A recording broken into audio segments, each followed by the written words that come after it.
പാകിസ്ഥാന് തിരിച്ചടി നൽകിയ ഇന്ത്യൻ വ്യോമാക്രമണത്തിന് ചുക്കാൻ പിടിച്ചത് മലയാളി ഉദ്യോഗസ്ഥനാണ്. ചെങ്ങന്നൂർ പാണ്ടനാട് വൻമഴിയിൽ കുടുംബാംഗം എയർ മാർഷൽ സി ഹരികുമാറിന്റെ നേതൃത്വത്തിലുള്ള വ്യോമ കമാൻഡ് ആണ് ആക്രമണത്തിന് പിന്നിൽ പ്രവർത്തിച്ചത്.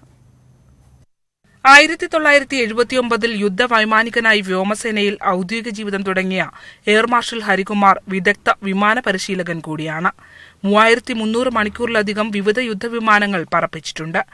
2015 കിഴക്കൻ വ്യോമസേന കമാൻഡിന്റെ മേധാവിയായി ചുമതലയേറ്റ ഹരികുമാർ 2016 മുതൽ പടിഞ്ഞാറൻ വ്യോമ കമാൻഡ് മേധാവിയാണ്. ഡൽഹി ആസ്ഥാനമായുള്ള ഈ കമാൻഡിനാണ് പാകിസ്ഥാനുമായുള്ള അതിർത്തിയിലെ വ്യോമസുരക്ഷാ ചുമതല. പുൽവ ആക്രമണത്തിന് തിരിച്ചടി നൽകാൻ കേന്ദ്ര സർക്കാർ അനുമതി നൽകിയതോടെ ഹരികുമാറിന്റെ നേതൃത്വത്തിലുള്ള സംഘം ഇതിനായി ഒരുക്കം ആരംഭിച്ചിരുന്നു. വ്യോമസേനാ മേധാവി എയർ ചീഫ് മാർഷൽ BS ധനോവയുമായി ചർച്ച ചെയ്ത ശേഷം ലേസർ ബോംബിംഗിൽ വിദഗ്ധരായ പൈലറ്റുമാരെ നിയോഗിച്ചു. മികച്ച സേവനത്തിന് വായുസേനാ മെഡൽ, രാഷ്ട്രപതിയുടെ വിശിഷ്ട സേവാ മെഡൽ എന്നിവ ഹരികുമാറിന് ലഭിച്ചിട്ടുണ്ട്. ചെങ്ങന്നൂർ വൻമഴിയിൽ കുടുംബാംഗമാണ് ഹരികുമാർ. വളരെ ഡെഡിക്കേറ്റഡ് ആയിട്ടൊരു ഓഫീസറാണ്. കുട്ടിക്കാലം മുതലേ പുള്ളിക്ക് ഒരു പ്രത്യേക സ്വഭാവം ഉണ്ടായിരുന്നു. വെൽ ഡിസിപ്ലിൻഡ് ആണ്. എല്ലാ കാര്യത്തിലും ഒരു പ്രത്യേകത പുലർത്തിയിരുന്ന ഒരു ആളായിരുന്നു ഹരി. ഇന്ത്യയുടെ കിഴക്കൻ വ്യോമസേന കമാൻഡിന് നേതൃത്വം നൽകുന്നതും മലയാളിയാണ്. കണ്ണൂർ കാടാച്ചിറ സ്വദേശി air marshal Raghunath Nambiar.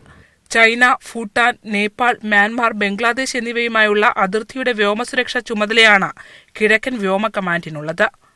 Indian വ്യോമസേനയുടെ നക്ഷത്ര തിളക്കമുള്ള ഈ നേട്ടത്തിന് ചുക്കാൻ പിടിച്ചത് ചെങ്ങന്നൂർക്കാരനായ മലയാളിയാണെന്നതിൽ നമുക്കെല്ലാവർക്കും അഭിമാനിക്കാം.